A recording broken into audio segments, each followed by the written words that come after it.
আমাদের যে সেই দৃশ্য হয়ে যায়, তবু আমি ইসলাম থেকে বেরাবো না। কই আসছে তো বর্তমান কষ্ট করে করে সই গিয়েছে, আর দিক তাও সব, তবু ইসলাম না। যেহেতু সে অন্য ধর্ম ছিল, তার সেখান থেকে তো সে কিছুই পায়নি। বর্তমানে ইসলাম ধর্ম এসেছে, এখন তো থাকার জায়গাটা নেই।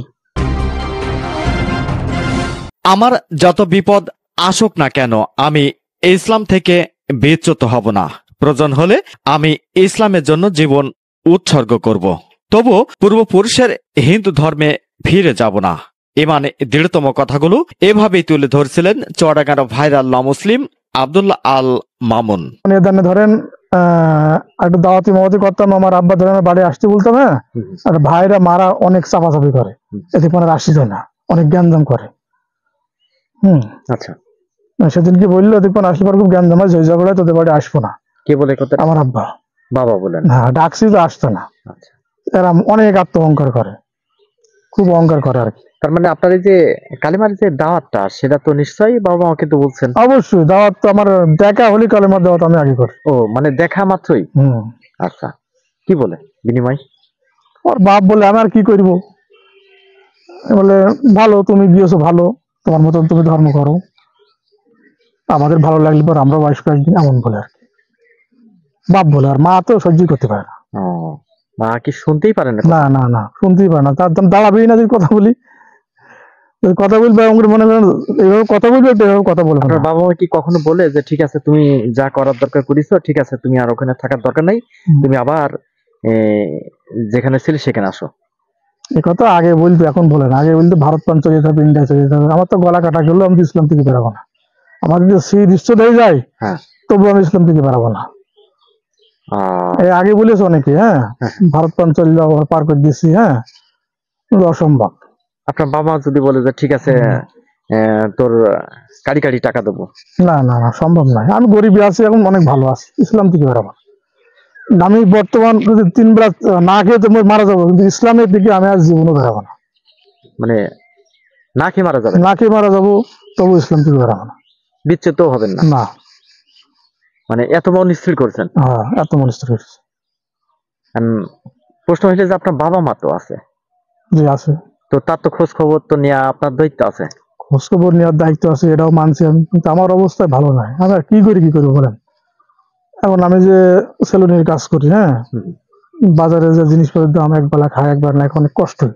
মানে রোজা রমজান মাসে এখনো মনে করেন যে ভালো হবে, অনেকে ভালো মন্দ বাজার করে, সে ক্ষমতাটা আমাদের হয় না, অল্প কামায়, তা তখন কাজ কাম কম, একটাই কামায় 3টে 4টে পেট চালাতে হয়। এখন কিভাবে কি করবি, মন তো চাই যে তাকে একটু খেজমত করি, দেখাশোনা করি।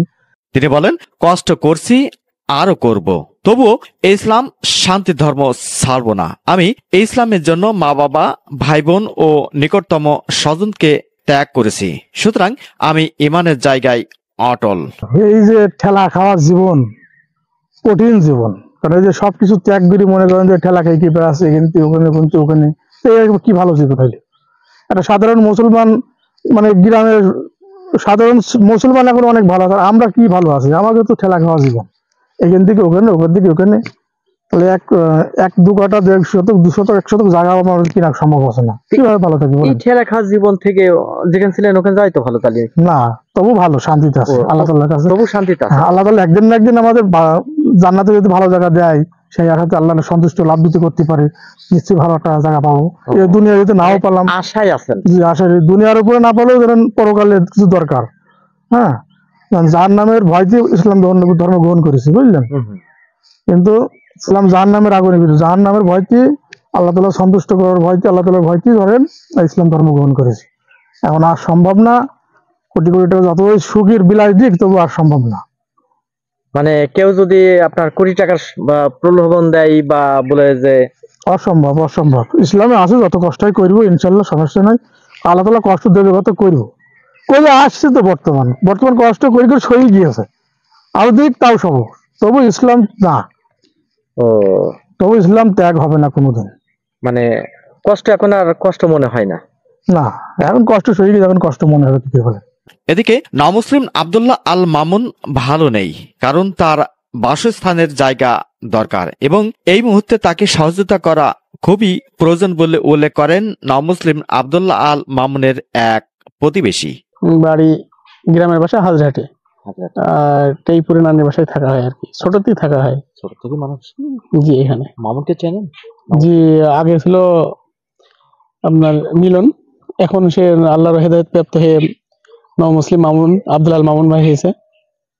তো সে কি ভালো না মানে খারাপ আছে? অবশ্যই ভালো। আল্লাহ তার হেদায়েত দান করিয়ে যে আমাদের ইসলাম ধর্ম এসে, এটা আমাদের জন্য কিন্তু সৌভাগ্যের ব্যাপার আর কি। এই জন্য কি গর্ববোধ করেন? অবশ্যই গর্ববোধ করি। আচ্ছা, সে তো অর্থনৈতিক ভাবে কষ্টে আছে, আসলে আপনারা এলাকার মানুষ হিসেবে তাকে তার জন্য কত কি করেন? এখন ধরো একার পক্ষে তো করে সম্ভব নয়, যেহেতু সে অন্য ধর্ম ছিল, তার সেখান থেকে তো সে কিছুই পায়নি।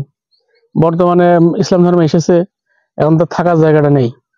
সে আর্থিকভাবে খুবই ক্ষতিগ্রস্ত হয়েছে আর কি, দুশ্চিন্তার ভিতরে আছে, দিন দিন যাপন করছে।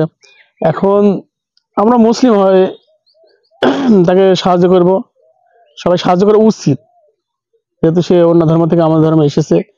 আমরা চাই অবশ্যই সে ভালো থাকুক। এবং এর জন্য কি আপনি দেশবাসীকে কি বলবেন? দেশবাসী বলতে প্রবাসী ভাই যে সকল ভাইরা আছে, বৃত্তশীল মানুষ আছে এবং যারা দানশীল ব্যক্তি, তারা যদি আব্দুল আল মামুন ভাইকে সাহায্য করে, অবশ্যই সে ভালো থাকবে। Mohammad Rafiq, RK News 24।